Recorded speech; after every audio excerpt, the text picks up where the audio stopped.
አላህ ያወቃት ሰው ያልደረሰባት መልካም ስራ እንድትኖርህ ጥረት አድርግ። ከብዙ አፋት ሰላም የሆነችው እሷ ናት።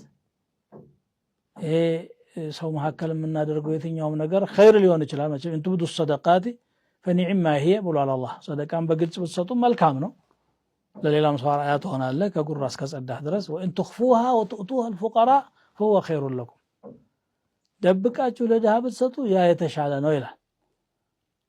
እንግዲህ የምትሰራውን ስራ ለአላህ ብለህ ሲሆን መወደስን አትፈልግም፣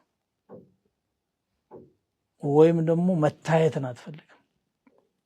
እስቲ አንድ ሳሊሕ ምን ይላሉ? ሰው ጥፋቱን የሚደብቀውን ያህል ኸይሩን ቢደብቅ ኖሮ የት ይደርስ ነበር?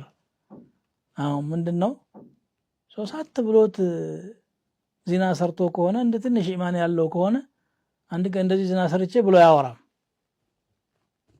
በጣም ይደብቃል።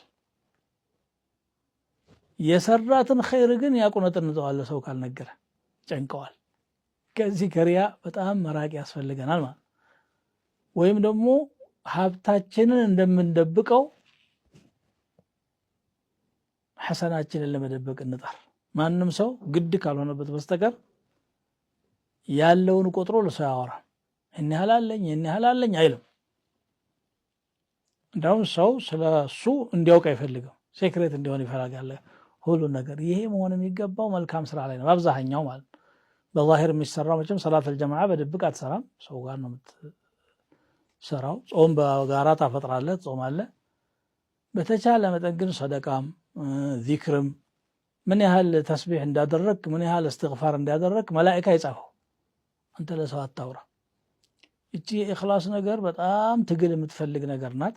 ከራስ ጋር መታገል የምትፈልግ ነገር ናት። መስራቱ አንድ ነገር ሆኖ የሰራነው ጥራት ያለው ሆኖ አላህ ዘንድ እንዲመዘገብልን ወይም ለዱንያ ፍለጋ ወይም ለዝና ፍለጋ ወይንም ደግሞ ጉራ